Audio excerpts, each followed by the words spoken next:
dan hidup yang kekal. Sepanjang bulan ini kita akan bicara itu. Nah, kemarin minggu apa yang Bapak Ibu ingat, khotbah apa yang Bapak Ibu dengar minggu lalu? Nah, light and polite. Cara berkonflik dengan benar ya. Jadi cara berkonflik dengan benar. Ada yang tanya begini, Pak, ada orang itu yang sukanya konflik terus, Pak. Jadi kita udah baik-baikin tapi maunya dia tuh konflik terus. Hal yang kecil itu selalu bisa dibikin konflik. Hal yang sebenarnya bisa diterima, bisa dicari solusinya, tetapi karena dia itu hobinya konflik, itu bagaimana Pak sikap kita? Ada yang tanya begitu, saya bilang ya maklumi saja. Itu orang tidak normal. Orang normal itu diciptakan Tuhan dari debu tanah. Nah, orang yang hobinya konflik mungkin diciptakan dari tanah sengketa. Haleluya, puji Tuhan ya. Bilang sama sebelah, bukan kamu kan? Tanya. Jadi kalau orang tuh sukanya konflik aja, jadi hal yang sederhana, yang simple, yang sebenarnya bisa dicari solusinya, jalan tengahnya, tapi maunya konflik, maunya perang terus gitu saudaraku ya. Nah, itu mungkin terbuat dari tanah sengketa, bukan dari debu tanah. Oke, itu open joke, haleluya. Ke PowerPoint saya. Oke, jadi Bapak Ibu Saudaraku, kita ada di frasa kebangkitan tubuh dan hidup yang kekal. Jadi kita akan bahas tentang next yang berikutnya. Kita akan bahas tentang iman dan kemudian kebangkitan dan juga kekekalan. Jadi kita akan tutup versi pengakuan iman rasuli ini dan kemudian bulan depan kita masuk tema yang berikutnya lagi. Oke, next. Dan judul kita buat hari ini adalah Eternity After Temporary. Jadi kekekalan setelah kesementaraan. Jadi ini simpel saja sebenarnya yang ingin saya sampaikan. Nanti kita breakdown di OBS ya. Jadi setiap kita pasti percaya bahwa ada kekekalan setelah kesementaraan itu. Ya, sementaraan hidup kita. Di dunia ini hanya sementara. Katakan sama-sama, di dunia ini hanya sementara. Katakan sama-sama, yuk, haleluya ya. Oke. Jadi kalau kita ulang tahun dan kemudian kita didoakan, aku berdoa supaya engkau panjang umur. Maksudnya doa ulang tahun supaya panjang umur itu bukan hidup selama-lamanya di bumi. Tetapi supaya umur kita panjang, tapi tetap sehat, kuat, dan sejahtera. Yang setuju katakan amin ya. Sehat, kuat, sejahtera. Ngapain umur panjang, tapi enggak sejahtera, tapi enggak sehat. Jadi kalau misalnya bulan ini saya ulang tahun, ini misalnya saudaraku, ini hanya misalnya bulan ini saya ulang tahun kan. Lalu saya didoakan supaya saya umur panjang ya. Jadi doanya maksudnya Bapak Ibu ketika berdoa itu jangan dalam konteks supaya saya itu hidup selama-lamanya di bumi, begitu saudaraku ya. Karena saya enggak mau umur panjang lalu saya tinggal sendirian di bumi. Enggak mau saudaraku ya. Semuanya udah dipanggil Tuhan lalu saya umur panjang, saya sendirian hidup di bumi. Saya enggak mau saudaraku ya, haleluya. Jadi umur panjang itu adalah hidup sehat, kuat di bumi, tapi sejahtera dan juga tetap bisa produktif begitu ya. Jadi jangan mau hidup selama-lamanya di bumi. Karena kalau kita hidup selama-lamanya di bumi, tinggal kita sendirian di bumi ya. Kita nggak bisa KFC lagi, ya, kita nggak bisa WA-WA-an lagi, ya, kita nggak bisa konflik lagi. Nah, next yang berikutnya, haleluya. Oke, kita baca ayatnya. Pengkhotbah 3 ayat 11. Mari kita baca sama-sama dengan suara yang terdengar. 1, 2, 3. Ia membuat segala sesuatu indah pada waktunya. Bahkan ia memberikan kekekalan dalam hati mereka.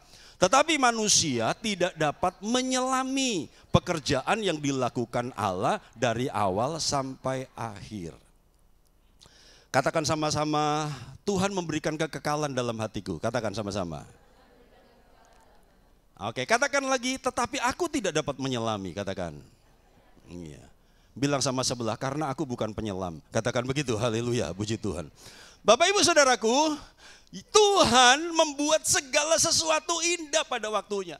Kalau kita baca konteks dari pasal 3 ini, ada waktu untuk ini, untuk itu, untuk ini, untuk itu, untuk ini, untuk itu. Satu situasi yang kontradiktif. Satu situasi yang up and down, satu situasi yang naik turun. Susah dan senang, tertawa dan menangis. Gitu kan, damai dan perang, merobek dan menjahit. Jadi ada waktu-waktu yang kontradiktif. Dan saya percaya kita semua setuju dengan itu, bahwa hidup kita itu bukan hidup yang datar saja. Kadang-kadang naik, kadang-kadang turun, ada waktu, musim selalu akan berganti. Tetapi dalam bagian ini kemudian Salomo sebagai penulis pengkhotbah ini dia berkata, ia membuat segala sesuatu indah pada waktunya. Katakan sama-sama, happy ending, katakan haleluya. Oke ya, jadi akan happy ending. Kalau happy-nya, endingnya itu enggak di bumi, ya di masa kekekalan. Perhatikan yang saya cetak merah. Iya, Tuhan memberikan kekekalan dalam hati mereka. Maksudnya begini, setiap manusia itu sebenarnya menyadari bahwa ada kehidupan setelah kehidupan. Jadi setiap manusia itu, apapun agamanya, apapun kepercayaannya, bahkan orang di luar Tuhan pun mereka menyadari bahwa mereka punya sifat kekal. Nah tetapi, Salomo dia berkata, tetapi manusia tidak dapat menyelami pekerjaan yang dilakukan Allah dari awal sampai akhir. Dan Tuhan tuh senangnya memang merahasiakan. Dia kadang-kadang nggak ngomong jelas, nggak ngomong A sampai Z, tapi dia hanya kasih clue-cluenya. Dia hanya kasih panduannya step by step. Tidak totally dia cerita detail. Dan itulah keterbatasan kita yang tidak dapat menyelami sesuatu yang indah yang Tuhan sedang akan lakukan, yang akan terjadi pada waktunya. Jadi mari kita simpulkan awal ini bahwa apapun situasimu hari ini, mau susah, mau senang, mau sakit, mau sehat, mau gelap, mau terang, mau hujan, mau kering, engkau sedang menuju keindahan. Haleluya ya. Engkau sedang menuju keindahan karena Tuhan berkata, Alkitab berkata, segala sesuatu indah pada waktunya. Dan ia memberikan kesadaran akan kekekalan dalam hati mereka. Dalam terjemahan lain, Tuhan itu memberikan hati kepada manusia untuk kepo dengan masa depan. Artinya dia sedang mengerti bahwa ada hari esok. Seperti apa hari esok? Semua manusia percaya itu. Next yang berikutnya. Nah, kata kekekalan di sana itu dipakai kata olam dalam bahasa Ibrani. Jadi kata kekekalan di sana dipakai kata olam. Nah, dari kata ini kita akan sedikit belajar. Next, ada artinya. Artinya adalah durasi panjang. Artinya bisa zaman dulu. Ini saya kutip dari arti asli ya. Masa depan selama-lamanya. Tua, kuno, apalagi saudaraku. Ya itu semua artinya. Tidak terbatas, tidak berakhir. Itu arti olam. Walaupun kata olam ini juga bisa diterjemahkan gelap. Loh kok gelap Pak? Apakah berarti kita akan mengalami kegelapan dalam kekekalan kita? Kok kata olam yang diterjemahkan kekekalan dalam terjemahan baru, kok artinya gelap? Bukan berarti kita itu masa depannya gelap, bukan begitu. Tapi sesuatu yang ada di kekekalan itu kalau dihubungkan dengan ayat tadi, kita nggak bisa selami hari ini. Kita nggak bisa pahami. Itu kabur buat kita. Artinya kita mengerti sepintas, tetapi kita belum mengerti secara detail. Itulah olam. Ya, oke. Jadi kata kekekalan itu dipakai kata olam. Next yang berikutnya. Nah, saya perkenalkan bahwa di Perjanjian Lama salah satu nama Tuhan adalah Tuhan Allah yang kekal. The everlasting God. Dalam bahasa Ibraninya dipakai kata El Olam. Nama ini diberikan oleh Abraham ketika dia ada di Beersheba, Kejadian 21:33. Saya baca ya, lalu Abraham menanam sebatang pohon tamariska di Beersheba dan memanggil di sana nama Tuhan, Allah yang kekal, El Olam. Jadi kalau orang Yahudi terbiasa menyebut Tuhan itu Elohim, El Olam, El Eloha Israel, El Shalom, apalagi saudaraku, macam-macam banyak namanya ya. Salah satunya adalah El Olam, El Elyon, El Shaddai, begitu. El Nisi, nah begitu. Nah Bapak Ibu, El Olam, Tuhan yang kekal. Artinya tokoh-tokoh di zaman perjanjian lama di masa kuno, mereka sudah memahami bahwa di luar dirinya itu ada Tuhan yang kekal. Ya, Abraham memanggil nama Tuhan.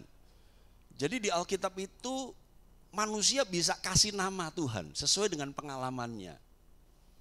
Ketika Abraham mempersembahkan Ishak dan kemudian Tuhan mengganti dengan seekor domba, maka Abraham menamai Tuhan Jehovah Jireh, Allah yang menyediakan. Nah gitu. Jadi dia menamai Tuhan, engkau ternyata Tuhan yang menyediakan. Dia menamai Tuhan, dia memanggil Tuhan dengan Jehovah Jireh sesuai dengan pengalamannya.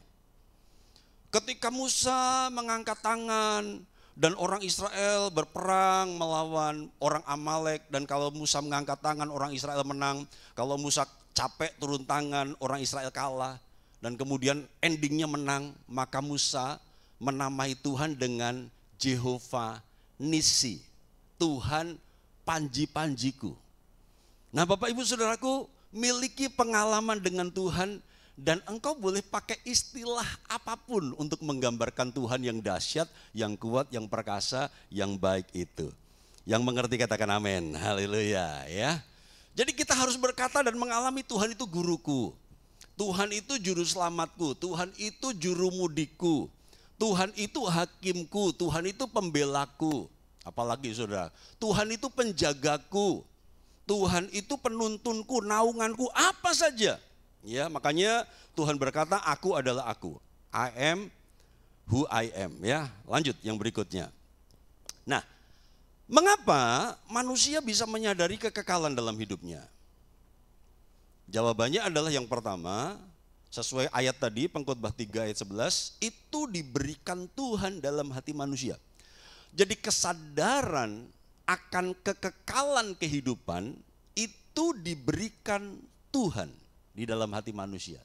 Kenapa? Supaya manusia itu sebenarnya enggak sembrono dengan hidupnya. Supaya manusia itu sadar bahwa setelah kematian ini ada sebuah kehidupan yang berikutnya. Supaya manusia itu mencari Tuhan yang kekal itu. Jadi kesadaran kekekalan dalam hati manusia itu diberikan Tuhan sesuai dengan ayat Pengkhotbah 3 ayat 11 tadi. Yang kedua, Tuhan menciptakan manusia seturut gambar dan rupanya. Jadi karena Tuhan kekal, maka ketika Tuhan menciptakan manusia, Tuhan juga menciptakannya kekal. Begitu, ya. 3, Adam dan Hawa diciptakan kekal. Untuk itulah disediakan pohon kehidupan di Taman Eden. 4, karena Tuhan bersifat kekal, maka manusia juga diciptakan kekal. Nah, kita belum bicara nanti kekalnya untuk orang percaya nih, kekalnya itu di surga apa di neraka, kita belum bicara itu. Tetapi kita ini kekal. Tubuh kita enggak kekal. Tubuh kita akan kembali ke debu tanah atau tanah sengketa. Nah itu saudaraku ya, tubuh kita akan kembali ke tanah, ya sesuai dengan, makanya jangan suka sengketa saudaraku ya, haleluya, puji Tuhan. Tubuh kita ini akan kembali menjadi tanah, oke? Tetapi roh kita, jiwa kita itu kekal selama-lamanya. Apakah dalam kebahagiaan kekal bersama Tuhan, apakah dalam penderitaan kekal di neraka, maka itu hal yang lain lagi. Tetapi intinya, kita itu kekal.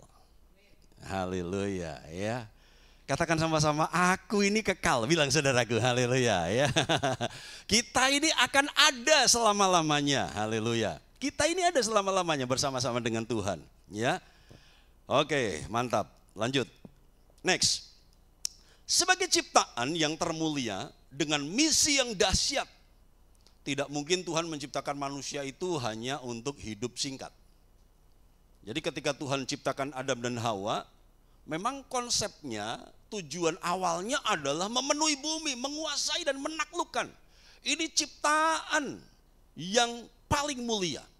Ini ciptaan yang berbeda dari ciptaan yang lain.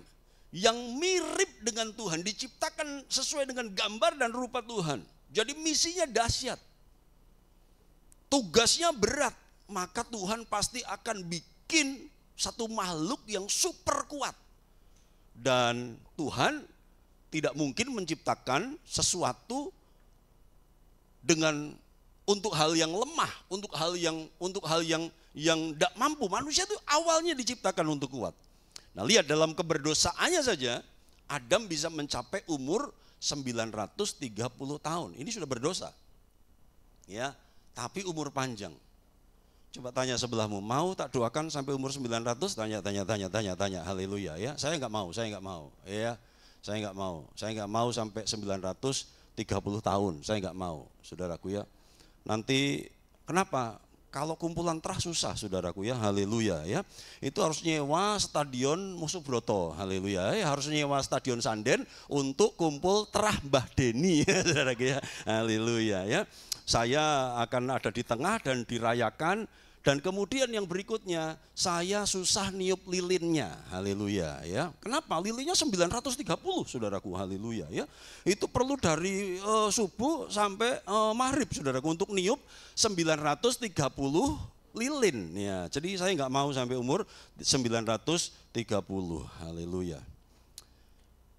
Ada cerita kakek-kakek, saudaraku, umur panjang, umur 80. Wah, pasti kalau 80 cucunya udah banyak, saudaraku, buyutnya juga ada gitu kan. Mungkin sampai cicit begitu ya, sampai cicit merayakan. Tiba-tiba anak-anaknya punya ide aneh. Ini kan tahun 80 kita nggak ngerti orang tua kita ini tahun depan masih hidup apa enggak. Jadi kita sekali-kali bikin di outdoor karena ini keluarga besar. 80 tahun, saudaraku, keluarga besar. Kita jangan pakai lilin, kita pakai obor. Haleluya, puji Tuhan ya. Jadi dipasanglah 80 obor, saudaraku. Obor. Haleluya. Kemudian mereka nyanyi, tiup obornya, tiup obornya, tiup obornya sekarang juga. Ini sih kakek ini, saudaraku, umur 80, dia tiup obor satu. Berapa kali mati obornya, haleluya. Obor kedua, tiup, mati, saudaraku. Obor ke-10 mati. Obor ke-11, saudaraku, kakek mati. Haleluya, puji Tuhan ya. Obor ke-11 kakeknya yang mati, bukan obornya yang mati. Haleluya ya. Jadi jangan rayakan orang tuamu dengan obor, lilin saja ya, puji Tuhan. Dalam keberdosaannya, Adam mencapai umur 930 tahun. Umur panjang nih, saudaraku. Ya, tapi mati juga. Nah, untung dia sudah mengalami penebusan. Ya, tubuhnya tidak kekal, tubuhnya harus mati, tetapi jiwanya sudah mendapatkan anugerah pengampunan, dosanya sudah ditutupi. Tuhan sudah memberikan jubah kesucian dan kebenaran. Next yang berikutnya. Ini salah kutip. Nomor 5. Ya, tadi nomor 4 sudah. Nomor 5. Hampir semua keyakinan percaya bahwa there is life after life. Jadi semua kepercayaan itu mempercayai ada kekekalan setelah kesementaraan.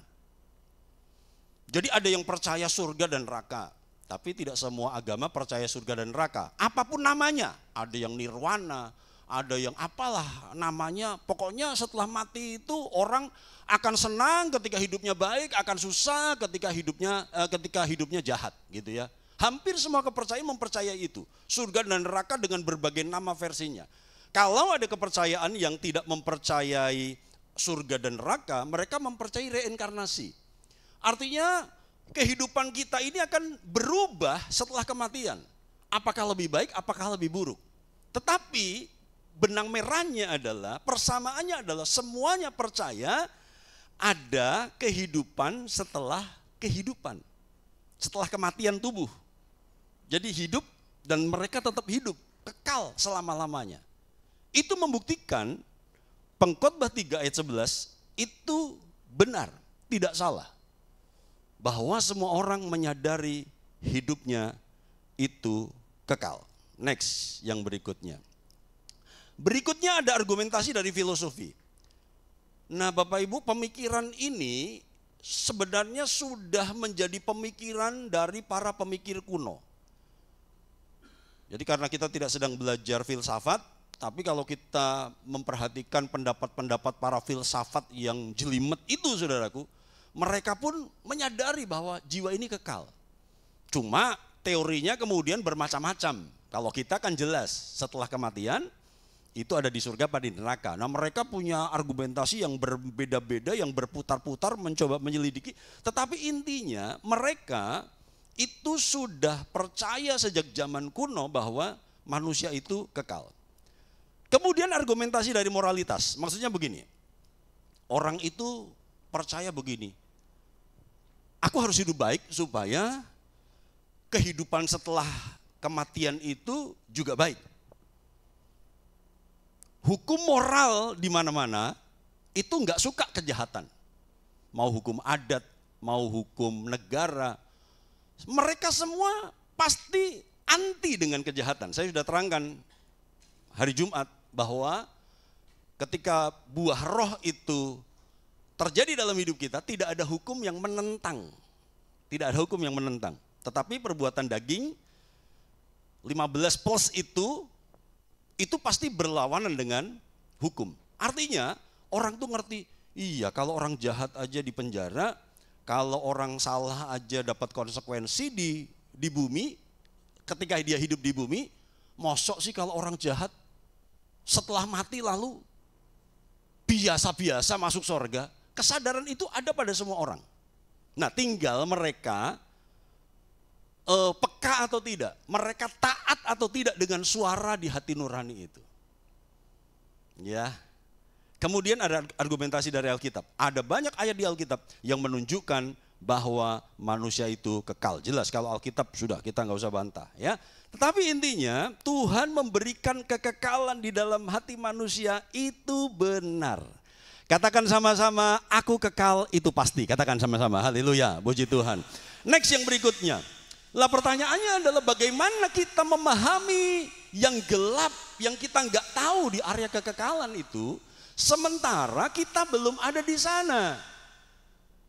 Kita kan masih di dunia, kita kan masih ada di kesementaraan, belum di kekekalan. Nah kita bersyukur karena ada pribadi Yesus yang menjadi satu-satunya sumber yang layak dipercaya, menjelaskan tentang kehidupan kekal ini, sementara manusia belum ada yang sampai ke sana. Kenapa kita harus percaya dan bersyukur kepada Yesus? Yohanes 8:23. Yuk baca sama-sama. 1, 2, 3. Lalu ia berkata kepada mereka, kamu berasal dari bawah, aku dari atas. Kamu dari dunia ini, aku bukan dari dunia ini. Ketika Yesus di dunia, dia ada dalam kesementaraan. Oke ya, dia manusia sejati. Yang pada akhirnya ketika disalib mati. Tetapi ingat, dia berasal bukan dari dunia ini. Dia turun dari sorga. Dia muncul dari kekekalan, membatasi dirinya, dibatasi oleh kesementaraan. Tetapi kemudian dia kembali kepada kekekalan karena dia adalah Tuhan. Nah bersyukur bahwa kita, kekristenan ini menyembah kepada pribadi yang kekal. Nah rahasia ini sulit dipahami oleh orang-orang di luar sana. Makanya di YouTube teman-teman kita di luar sana sulit membedakan antara keilahian Yesus dan kemanusiaan Yesus. Mereka nyampur.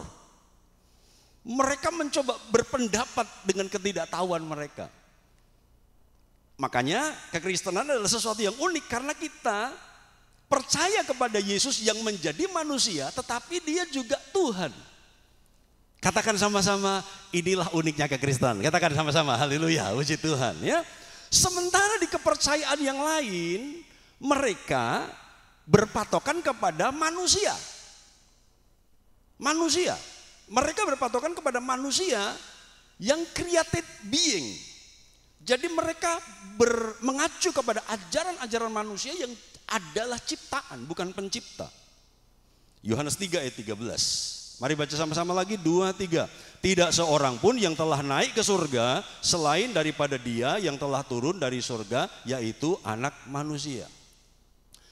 Jadi ketika kita mendengarkan pengajaran Yesus, maka kita akan mengerti informasi-informasi tentang kekekalan.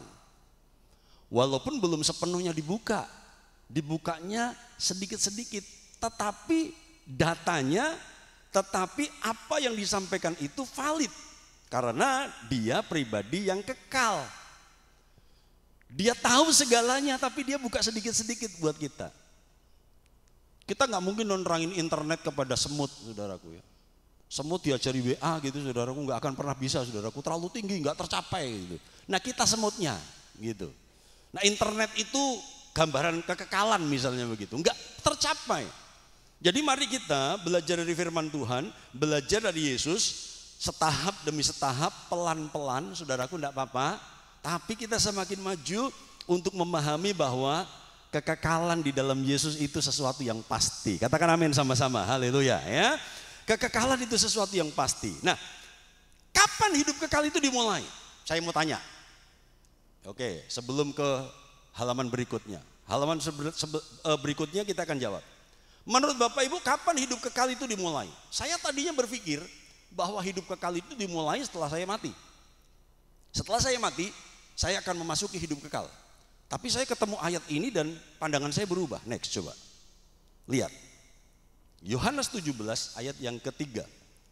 Inilah hidup yang kekal itu, yaitu bahwa mereka mengenal Engkau, satu-satunya Allah yang benar, dan Yesus Kristus yang telah Engkau utus. Baca lagi tuh, pelan-pelan. Inilah hidup yang kekal itu, yaitu bahwa mereka mengenal Engkau, satu-satunya Allah yang benar, dan mengenal Yesus Kristus yang telah Engkau utus. Artinya kesimpulannya di bawah itu. Hidup kekal ternyata dimulai ketika manusia mengenal Yesus. Nah, kata mengenal di sana dipakai kata ginosko. Ginosko itu artinya mengenal sangat dekat secara personal. Seperti suami dan istri, bukan mengenal asal-asalan, bukan mengenal sekilas, tetapi mengenal dekat. Nah, hidup kekal itu dimulai ketika manusia mengenal Yesus. Jadi hidup kekal sudah diberikan sejak kita di dunia. Haleluya. Katakan amin, saudaraku. Kok nggak ada amin? Haleluya. Hidup kekal sudah kita alami hari ini ketika kita percaya Yesus, mengenal Dia secara personal. Jadi ketika kita mati itu hanya lanjutan saja dari kehidupan pengenalan kita akan Yesus. Kita akan mengenal lebih dekat lagi. Wah, ketika saya merenungkan ayat ini, oh iya, berubah cara pandang saya. Ternyata hidup kekal itu tidak dimulai ketika saya mati. Sudah kita jalani hari ini. Makanya Yohanes 10 ayat 10 berkata, aku datang untuk memberikan hidup yang berkelimpahan. Pencuri datang untuk mencuri, membunuh dan membinasakan. Tetapi aku datang untuk memberikan hidup dan dengan segala kelimpahan. Ketika Tuhan memberikan hidup, bukan hidup bios. Hidup bios adalah hidup biasa-biasa saja. Hidup makhluk hidup pada umumnya. Tanaman itu hidup bios. Binatang itu hidup bios. Tetapi ketika Tuhan Yesus memberikan kehidupan kekal, itu bukan bios tetapi zoe. Hidup yang berkualitas. Katakan sama-sama, aku punya zoe. Katakan sama-sama, haleluya. Itu sudah pernah saya sampaikan ya, itu sudah pernah saya ajarkan, zoe. Jadi kita ini zoe, punya zoe, kita bukan zombie. Haleluya ya. Kita ini mati dengan hidup lama kita, tetapi kita hidup baru di dalam Tuhan. Jadi kita bukan zombie. Zombie itu hidupnya menakutkan. Zombie itu makan orang. Zombie itu merugikan orang. Zombie itu ditakuti, dijauhi oleh orang lain. Tetapi hidup yang zoe itu hidup yang jadi berkat. Hidup yang membuat perubahan. Hidup yang berdampak kepada orang lain. Itulah hidup kekal. Haleluya ya. Jadi ketika kita hidup nanti di sorga itu bukan bios, tetapi itu zoe dalam bahasa Yunani. Next yang berikutnya. Nah, akhirnya mari kita baca sama-sama. Ini kesimpulan akhir. Pemain musik siap? Kita baca sama-sama yuk. 1, 2, 3. Hidup kekal bukan hanya infinity dari segi waktu, tetapi quality dalam arti berhubungan dengan Allah yang benar melalui Yesus Kristus. Jadi hidup yang kekal itu, saudaraku, itu bukan hanya timeless. Hidup kekal itu yang Alkitab maksudkan bukan berarti hidup selama-lamanya, nggak ada jam, nggak ada waktu, nggak ada kematian. Bukan cuma itu. Jadi hidup kekal itu bukan hanya infinity, tetapi quality. Hidup yang kekal selama-lamanya tanpa waktu, tanpa kematian, dalam kualitas hubungan dekat dengan Yesus yang akan membuat kita bahagia selama-lamanya. Keren saudaraku ya. Jadi hidup kekal itu bukan hanya hidup yang tidak terbatas, kekal, timeless, bukan cuma itu. Tetapi hidup kekal itu adalah hidup secara quality. Iya, quality. Jadi not just infinity, but quality life. Haleluya, puji Tuhan ya. Jadi tidak hanya panjang durasinya saja, abadi selama-lamanya, enggak cuma itu, tapi hidup yang berkualitas. Nah berikutnya kita akan belajar bagaimana hidup dengan perspektif kekekalan. Karena beda, orang hidup dengan perspektif kekekalan dengan orang yang hidup dengan perspektif kesementaraan itu beda.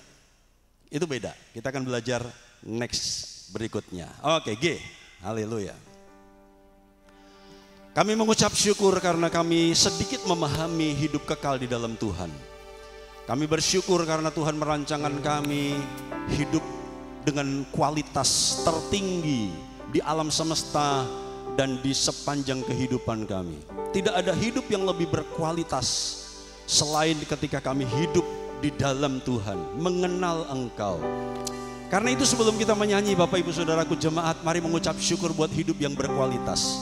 Apapun situasimu pagi hari ini, katakan Tuhan, aku sedang hidup berkualitas dengan Engkau. Engkau sedang memberkati aku, Engkau sedang merangkai keindahan dalam hidupku.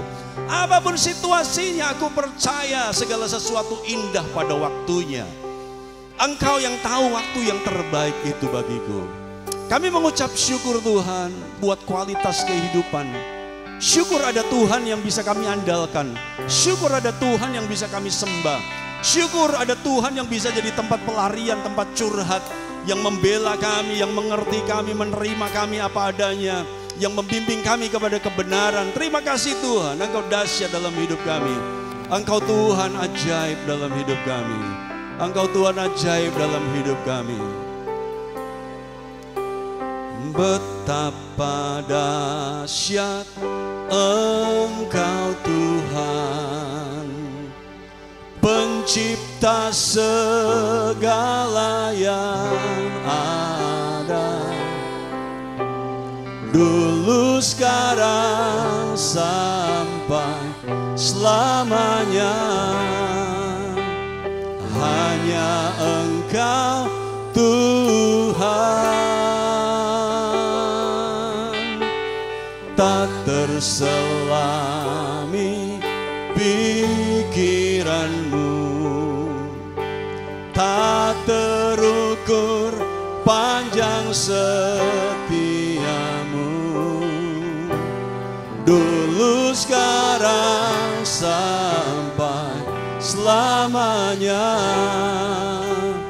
Hanya Engkau Tuhan, ku sembah Engkau Yesus, hanya Engkau Allah di hidupku, tiada yang lain, hanya Kau, hanya Engkau Tuhan selamanya. Kau tetap Allah walau dunia semua bergoncang, tak tergoyahkan. Kau tetap Allah. Jangan takut Megatras, jangan takut perang Israel Lebanon. Betapa dahsyat Engkau Tuhan, pencipta segala yang ada, dulu, sekarang, sampai selamanya. Hanya Engkau Tuhan, tak terselami pikiranmu Tuhan.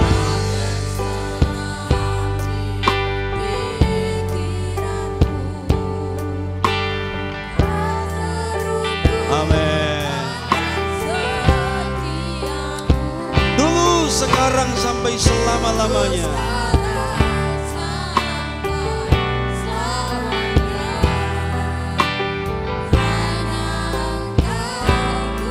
Ku sembah Engkau Yesus, hanya Engkau Allah di hidupku, tiada yang lain, hanya Kau, hanya Engkau Tuhan selamanya.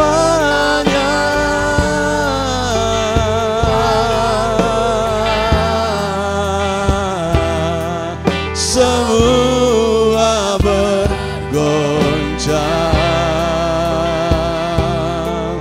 tak tergoyahkan. Kau tetap Allah.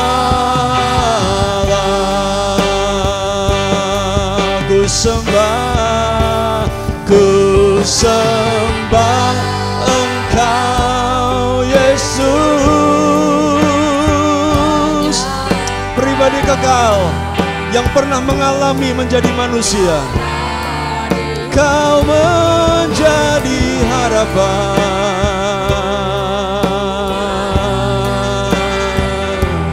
hanya Kau Tuhan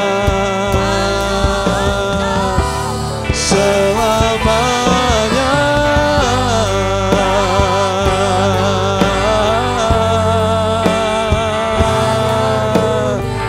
Tuhan, kami tetap teguh bersama-Mu, bergoncang, tak tergoyahkan. Kau tetap Allah, Kau tetap Allah, Kau tetap Allah.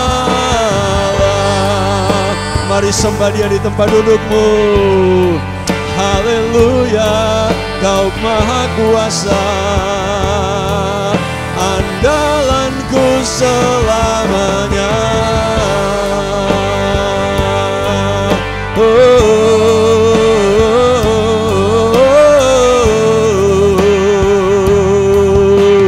Kau Allah besar,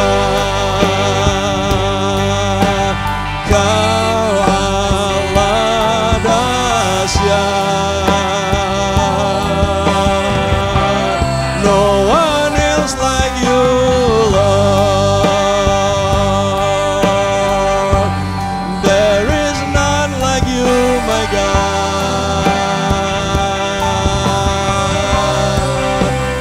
wonders, Lord. The God of miracles, I believe in you. I trust in you.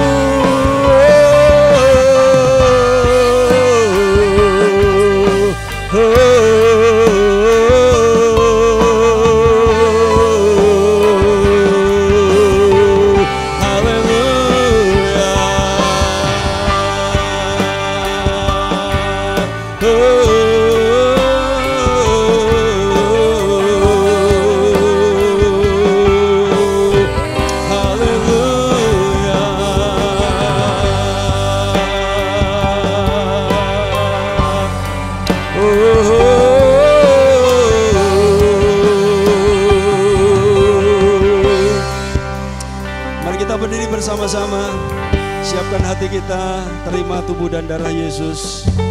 Sekali lagi terus mengucap syukur kepada Tuhan. Haleluya.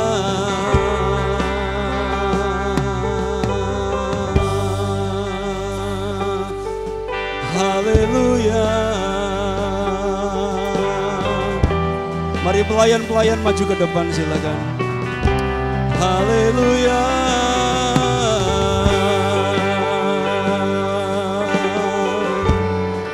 Haleluya.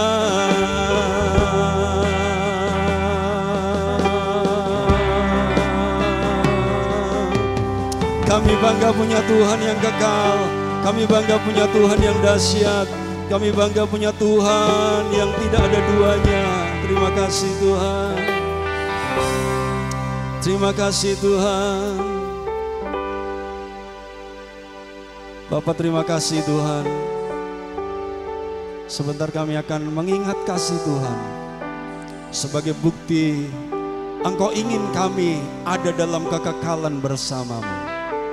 Terima kasih buat karyamu yang memastikan kami hidup dengan hidup yang berkualitas, hidup dengan hidup yang penuh dengan berkat dan kelimpahan di dalam Tuhan.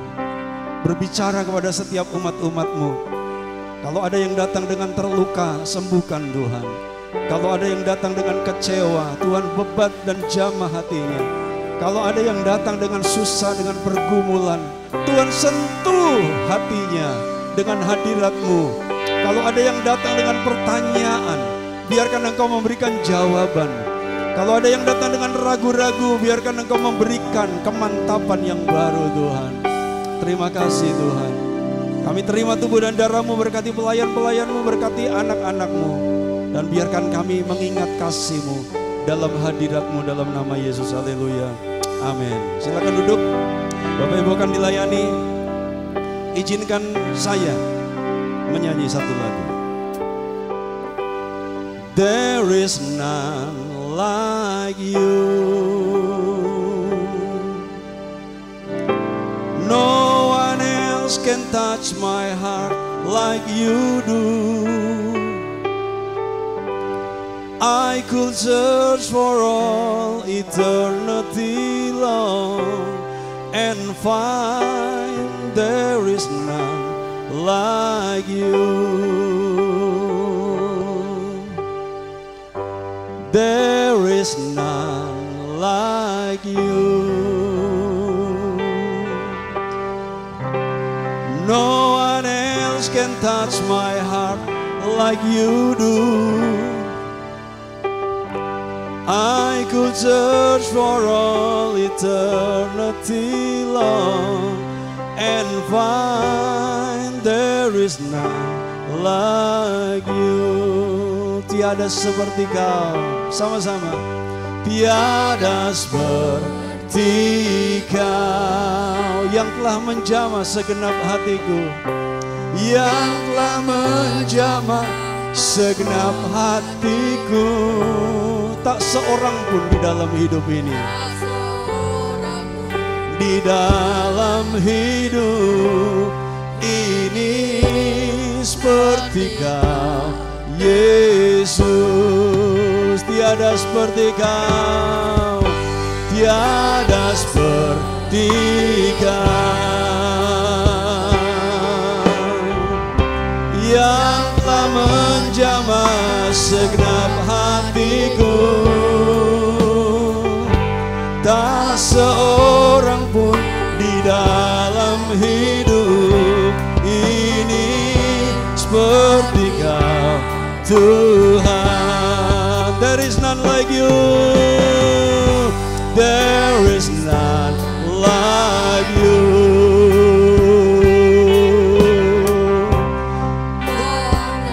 Can touch my heart like You do. I could search for all eternity long and find there is none like You. There is none like You.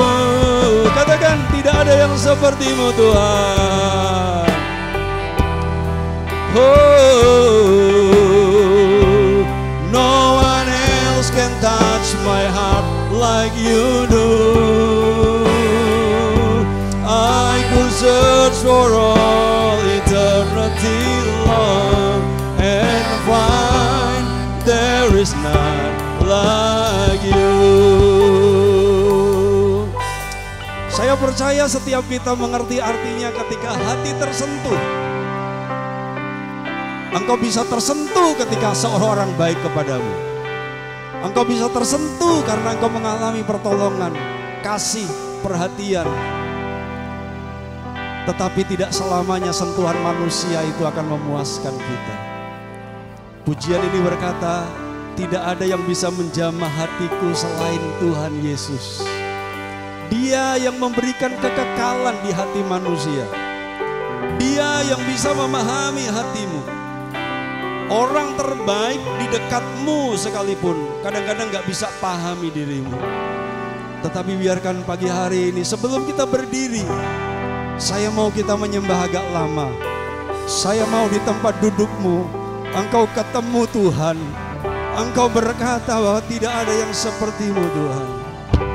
Tiada seperti Kau yang telah menjamah segenap hatiku. Tak seorang pun di dalam hidup ini seperti Kau, Tuhan. Tiada seperti Kau. There is none like You, my Jesus. Oh, touch my heart, Lord.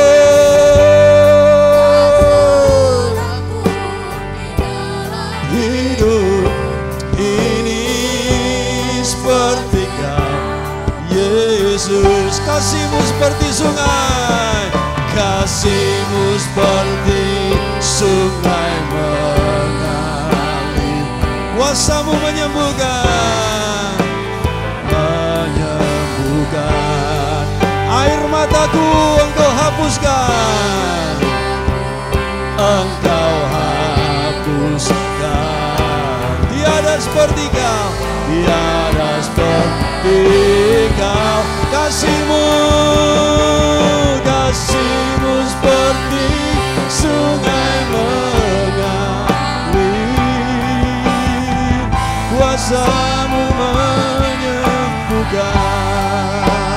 Air mataku Engkau hapuskan. Tiada seperti Kau, tiada seperti Kau. Mari berdiri sama-sama.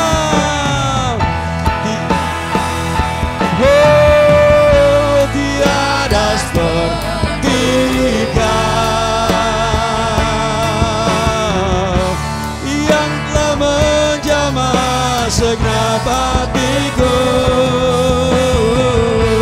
Tak seorang pun di dalam hidup ini seperti Kau, Tuhan. Tak seorang pun, tak seorang pun di dalam hidup ini seperti Kau, Tuhan. Tak seorang pun.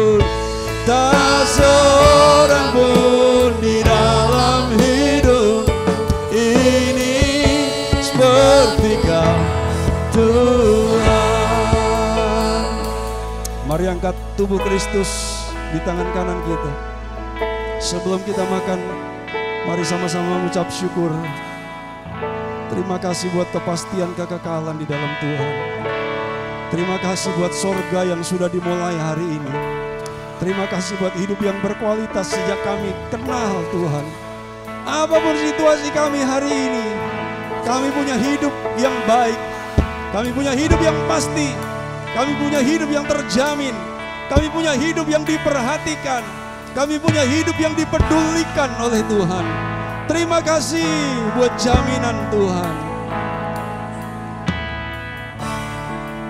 Sebab sebelum ia diserahkan, ia mengambil roti, memecah-mecahkannya, memberikannya kepada murid-muridnya dan berkata, makanlah, inilah tubuhku. Mari makan dengan iman dalam nama Yesus.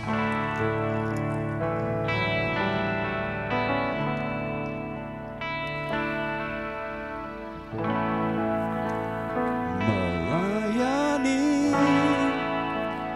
mengasihimu, mengiringmu seumur hidupku. Janjimu kan tetap ku pegang teguh sampai ku dapat mahkota. Melayani, melayani, mengisimu, mengiringmu seumur hidupku.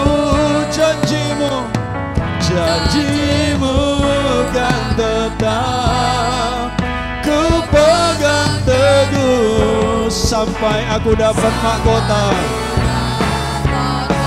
Mengasihi, melayani, mengasihimu, mengiringmu seumur hidupku. Janjimu kan tetap ku pegang teguh sampai ku dapat. Sekali lagi, melayani, melayani. Haleluya. Terima kasih Tuhan. Terima kasih Tuhan. Ku pegang teguh, ku pegang teguh sampai ku dapat mahkota kehidupan, kehidupan. Mari angkat cawan darah Yesus, cawan anggur.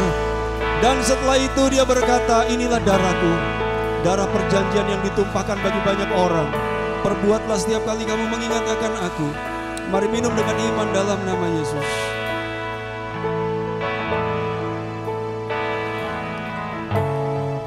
Haleluya, haleluya. Sebelum kami pulang, kami mau bangga sekali lagi, bersyukur sekali lagi kepada-Mu Tuhan. Kami pulang dengan kekuatan, kami pulang dengan pemulihan, kami pulang dengan keyakinan. Aku percaya kebangkitan. I believe resurrection. I believe eternity life. Kami percaya hidup yang kekal. Kami percaya kebangkitan. Kami percaya hidup yang kekal. Haleluya. Kami percaya kami sudah berjalan di dalamnya. Kami percaya kebaikan-Mu Tuhan. Terima kasih Tuhan. Terima kasih Bapakku. Terima kasih Allah Roh Kudus. Engkau Tuhan. Terima kasih. Terima kasih. Terima kasih Tuhan. Dan sekarang pulanglah. Engkau diutus kembali ke rumahmu, diutus kembali ke pekerjaanmu, ke masyarakatmu, ke sekolahmu, ke lingkunganmu. Pergi, jadi berkat. Bawalah berkat anugerah dari Allah Bapa, kasih sayang anaknya yang tunggal, persekutuan Roh Kudus, memelihara roh jiwa tubuhmu sempurna tak bercacat sampai Yesus datang menjemput gerejanya. Terimalah keberhasilan yang maksimal, terimalah perlindungan yang sempurna, terimalah keberuntungan yang ajaib. Hanya dalam nama Yesus, haleluya, amin. Selamat pagi, shalom, Tuhan memberkati semuanya.